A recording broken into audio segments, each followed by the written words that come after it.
Eyewitness News has learned a Hartford police officer is facing a serious allegation tonight, suspected of making an advance toward an underage boy. Channel 3's Besthoff is live in the Eyewitness newsroom with details of these startling accusations. Len? Well, Dennis, we just got off the phone with Acting Chief Mark Paulina moments ago.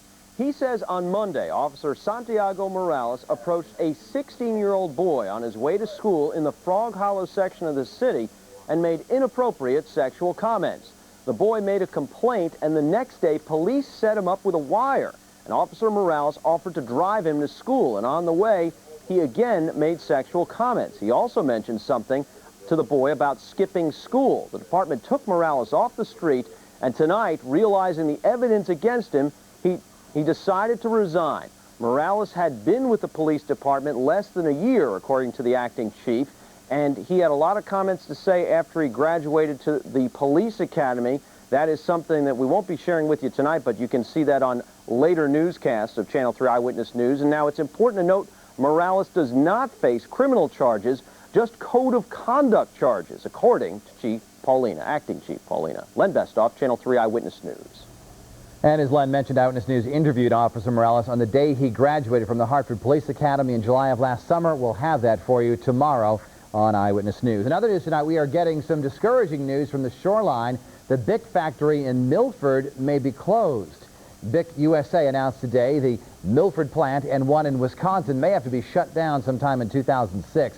The factory makes shavers and ballpoint pens. The company blames a decline in demand for those plants. An aide to former State Treasurer Paul Sylvester tonight has been sentenced to 2 years probation for his part in Sylvester's bribery and kickback scheme. George Gomes was also ordered to perform 200 hours of community service and to pay a $1,500 fine. Gomes pleaded guilty in April of 2000 to federal mail fraud and cooperated with federal authorities to prosecute Sylvester and others. New at 11 tonight, officials say federal agents are now investigating a New Haven office building that a wealthy friend of Governor Roland sold for a huge profit. Businessman and longtime Roland friend Robert Matthews bought the 9-story building on George Street for $500,000 back in 1996. 4 years later, he sold it to a real estate company in Massachusetts for $27.5 million. The building is home to several biotech firms that have received millions of dollars in state investments. Governor Roland's former director of Homeland Security is the latest to invoke his Fifth Amendment right against self-incrimination. An attorney for Vincent DeRosa has notified the legislative committee investigating the governor that his client will not be turning over any documents subpoenaed by the panel. Looks as if high school students will not be taking standardized tests this spring before 9 in the morning. The House of Representatives today debated a bill to grant schools a waiver to test at 8:30 in the morning or earlier for the next 2 years. But after House Republicans successfully pushed through an amendment to scrap the law, Democrats decided to put off voting on it altogether. How much do you know about your teenagers, especially girls? How to make sure they're safe was the topic of discussion tonight at New Haven Police Headquarters. Channel 3 Eyewitness News reporter Pei-Sze Cheng has the story. It's awful. It's a shame. It's too bad that the world's the way it is. Mary Crockey knows all too well of the danger lurking in the world. That's why she sent her daughter Jessica to a girls' safety seminar at the New Haven Police Department. Well, my mom says it perfectly. She always says, I had to worry about you getting hit by a car, and she had 7 kids. She said, I never worried about you finding a gun or getting kidnapped. Recently, parents across the country followed the story of Carly Bruscia, an 11-year-old Florida girl who was kidnapped and eventually found dead. This highly publicized kidnapping has generated much concern among parents, and that's one reason why police from many departments are holding seminars like this.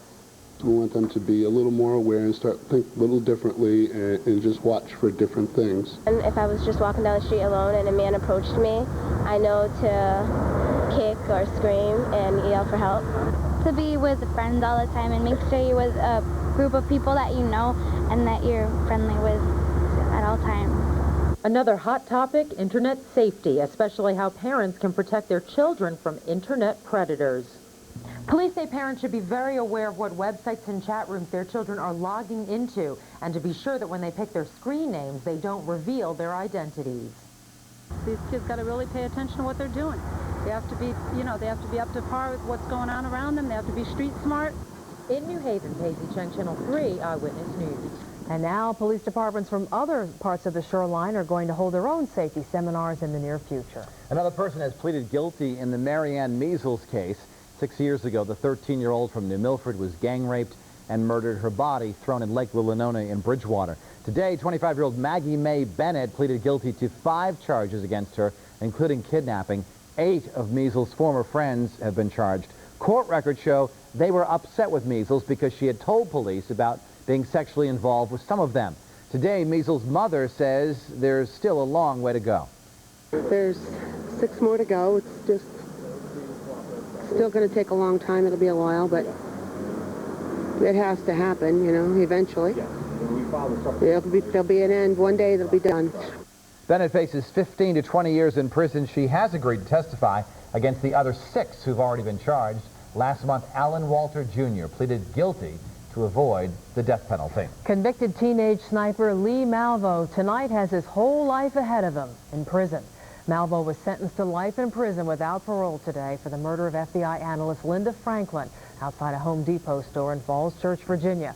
The 19-year-old Malvo teamed up with mastermind John Allen Muhammad in a sniper spree that left 10 people dead in the Washington, D.C. area. The life sentence is what the jury in Chesapeake, Virginia recommended. In my opinion, there was some influence from John Muhammad. He was a minor at the time. And I believe that more action needs to be taken to properly address the crimes that were committed by Lee Malvo. Now, yesterday, Muhammad was sentenced to death. Malvo could still face that same fate. Other states are waiting to extradite him on capital murder charges for shootings leading up to the sniper spree. There is word in California tonight a grand jury is being convened in the Michael Jackson case. The Santa Barbara News Press reports a grand jury would allow prosecutors to present their evidence in secret. They fear a media circus if they held a preliminary hearing, which could be televised. It's back to jail for Diana Ross. A judge in Tucson, Arizona, says the jail that Ross picked to serve her DUI sentence in her hometown of Greenwich was too cushy. He says Ross got to come and go as she pleased and served only 47 hours behind bars over a 3-day period.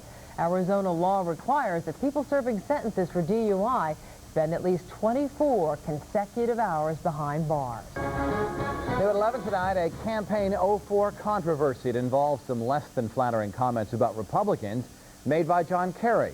A campaign event had just wrapped up in Chicago when news microphones captured a private conversation between Kerry and a union worker. Keep smiling. Oh, yeah, don't worry, man. Thank you. We're going to keep pounding, let me tell you. We're just beginning to fight here.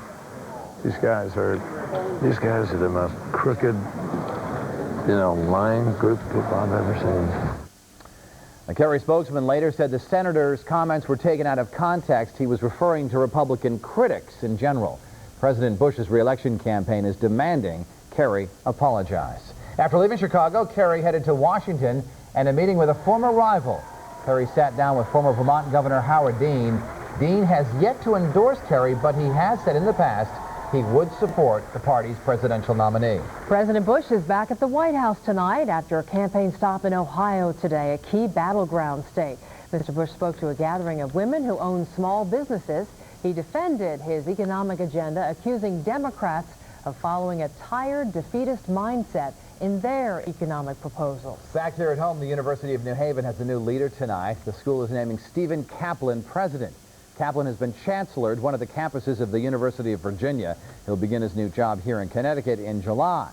Kaplan replaces Lawrence DeNardis, who was president of UNH for 13 years. 2 new jobs have opened up tonight in the town of Beacon Falls. The federal government has awarded the town a $150,000 grant for 2 new police officers.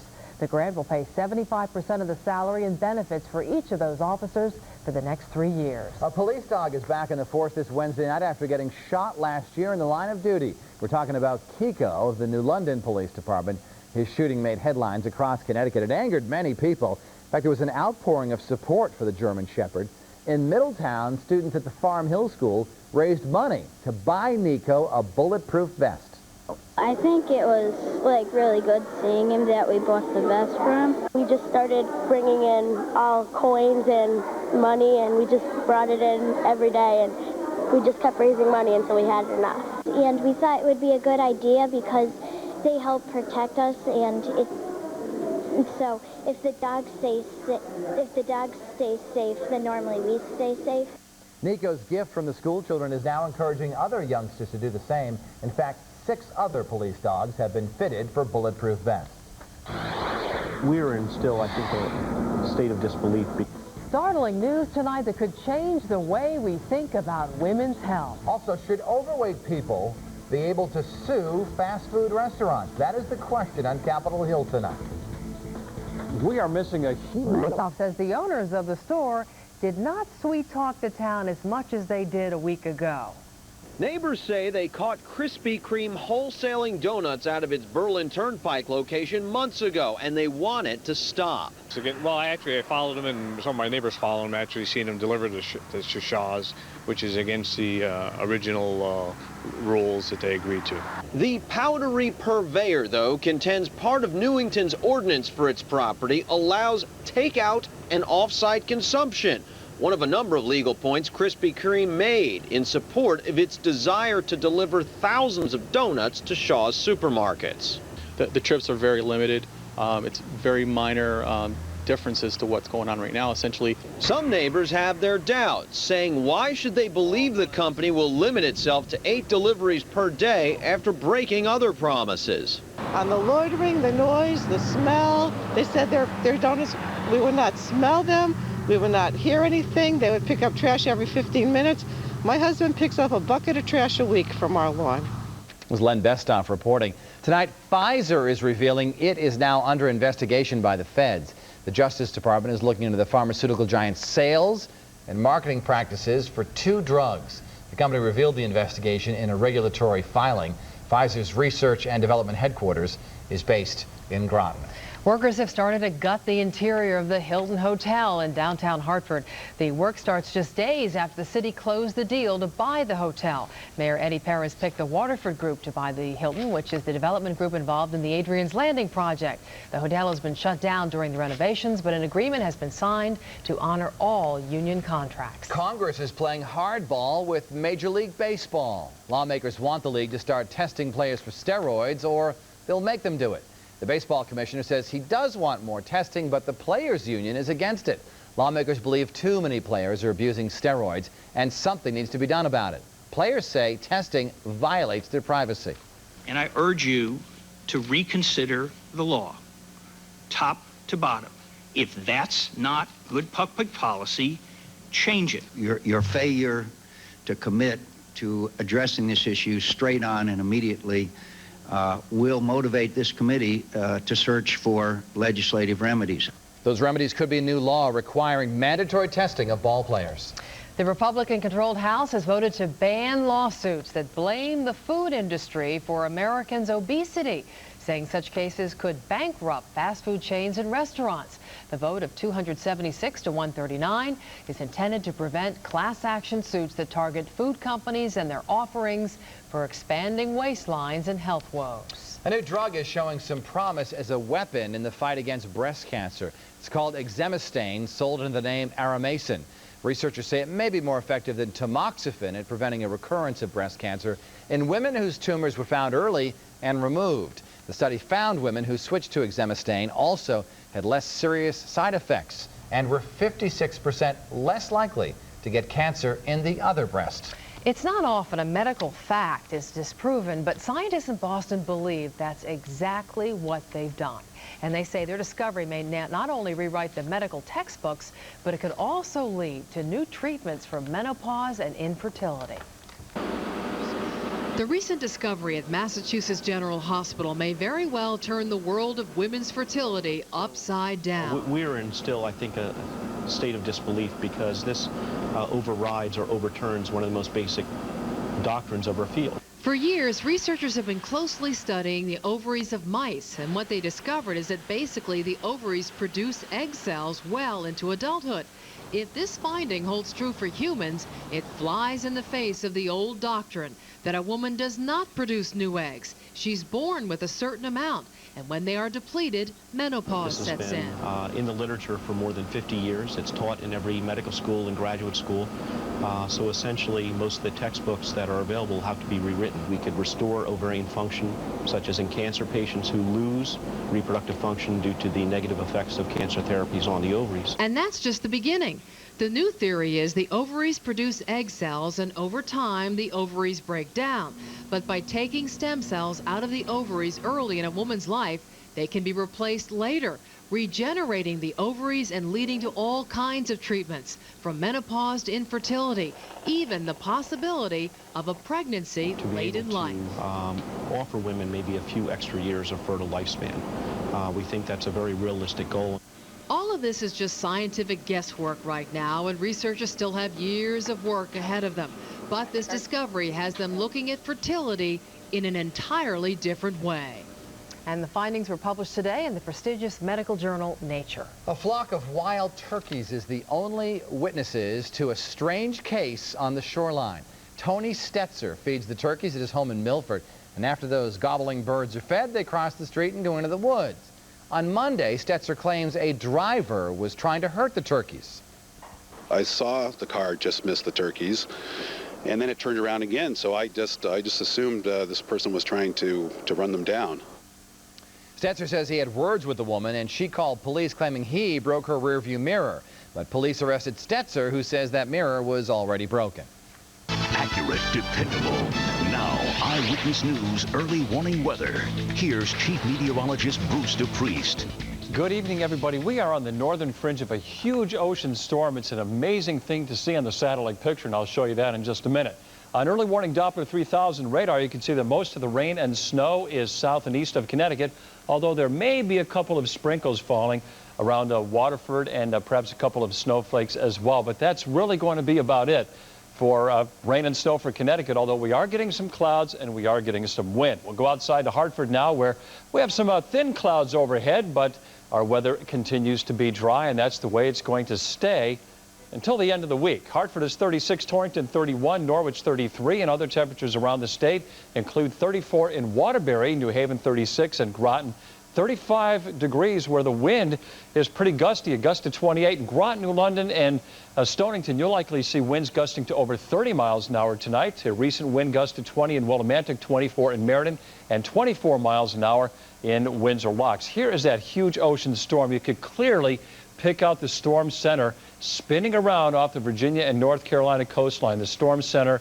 right there, and it's moving to the east-northeast and not directly up the coast toward us. But you can see it's wrapping some clouds back across Connecticut. Let's take a closer look and at the radar imagery, and you can see that we got a couple of sprinkles and wet snowflakes trying to move into Connecticut, but again, most of that rain and snow is offshore, and it's really having a tough time moving toward the west in our direction. So early warning Futurecast 3, tomorrow's weather today shows that we're going to be dry at 7 o'clock in the morning. A lot of clouds in eastern Connecticut especially, but mainly dry, and then we stay dry through the day as the storm begins to move out to sea. Now on Friday, another system comes at us from the west, so by Friday, 7 in the morning, we're going to have snow moving into western Connecticut, and snow and rain showers throughout the day, pretty much ending by around 7 o'clock in the evening. Some of the higher elevations, northern western Connecticut, could get an inch or two of snow, little or no snow in Hartford or New Haven on Friday. So this is mainly in the hills for the end of the week. Cloudy skies in eastern Connecticut tomorrow morning, 29 Vernon, 28 in New Britain, partly sunny in the west.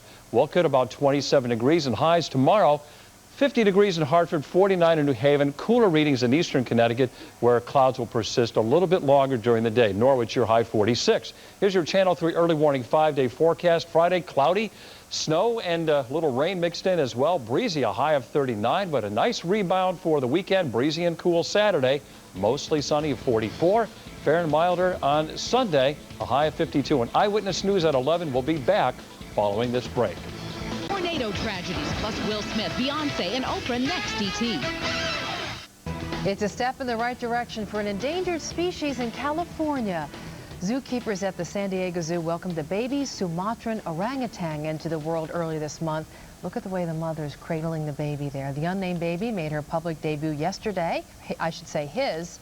His mother's name is Inda. They both belong to a critically endangered species of orangutan.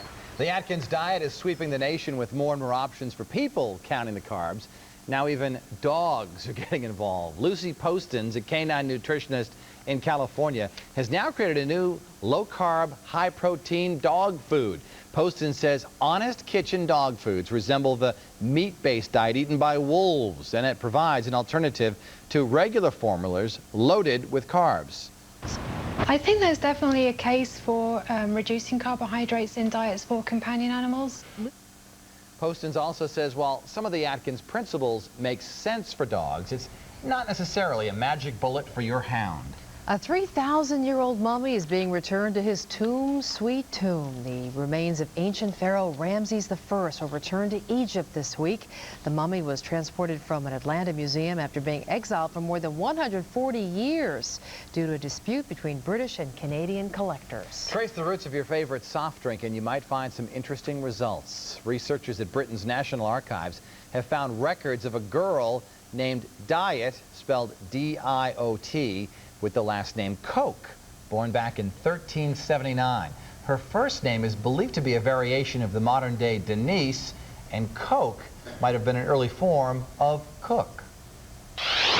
New at 11, a spot in the big dance on the line as Central Connecticut shoots for a conference championship. Channel 3's Dina Falco has the highlights when Eyewitness News returns.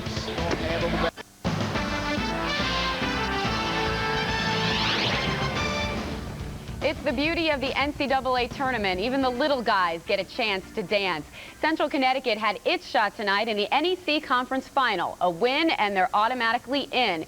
Easier said than done, though. Central went up against Monmouth, who hasn't lost at home all season. The fans in full effect tonight. Watch the skills of Tyler Azzarelli. Sweet moves. His GPA is higher than his scoring average, all except for tonight. He had 19 points. CCSU fighting back. They want their dancing shoes. There's Ron Robinson, the Conference Player of the Year. The Blue Devils, though, never got closer than 7 points in the final minute. Monmouth fans stormed the court because their little school of 3,500 is going to the big dance. Final score 67-55. News 12 New Jersey's Bryan DeNovellis has more. As Monmouth University celebrated the Northeast Conference Championship, the Blue Devils of Central Connecticut could only look on in disbelief, knowing how close they themselves had come to going to the NCAA tournament. It's heartbreaking, you know. Even though I've been there before, I've been to the dance, you know, this was a perfect chance to go again. We knew coming in here we had nothing to lose, but at the same time, we knew we had a chance to beat them, but they played well. What is it like watching another team celebrate a championship? That's the worst feeling. I mean, it hurts so bad knowing that we was there and we could taste it and we just couldn't get to it, and that could have been us. It just wasn't in the cards for us tonight, but again, to Monmouth, they were the best team in the league, and they proved it tonight. I will say we're also the second best team and a close second to Monmouth. And so the Blue Devils wrap up their season 14-14, and now must look ahead to next year and life without Ron Robinson, the Northeast Conference Player of the Year. In West Long Branch, New Jersey, I'm Bryan DeNovellis for Channel 3 Eyewitness News. UConn star player had more tests done on his back today, but the status for Emeka Okafor is still up in the air. Jim Calhoun will make a game-time decision tomorrow on whether he'll play. Either way, the Huskies found out who they're going to play. Lucky dogs, they got tickets at the Garden. Those guys, sweet game tonight, too. This is what it is all about. The coach's son, Patrick Beeline, for the tie from way downtown. You got it. 60-all at that point. Notre Dame working it, though. Tyrone Sally, oh, sorry, that's West Virginia. He'll make it at all costs. Laying down on the floor, he gets the hoop and one. Time was running out, but it's a two-point game. Colin falls, which is exactly what he does to nail the three-pointer. Notre Dame hangs on for the one-point win. It's great for Notre Dame, but what about UConn? The Fighting Irish upset the Huskies once this season, but UConn got revenge a couple of weeks later. They'll play each other for the third time this season tomorrow night at 7 p.m. Virginia Tech advanced to play top-seeded Pitt, and BC goes on to meet Syracuse earlier today. We're not done yet. The mayhem continues for the girls' high school basketball teams. 4 already in, 4 more trying to make it to the state finals tonight. Out to Bloomfield we go, where Avon and Ellington met up in the late game of the doubleheader there. Fan faithful making the trek. Avon's Brittany Tatum running hard down the line. She puts it up for the bucket. Swoosh for her. But here comes Ellington. They get the basket here, but it is Avon who wins it 46-44. They will go on to play East Catholic in their semifinal. Good enough. All right. Thank you, Dina. Good night. Good night.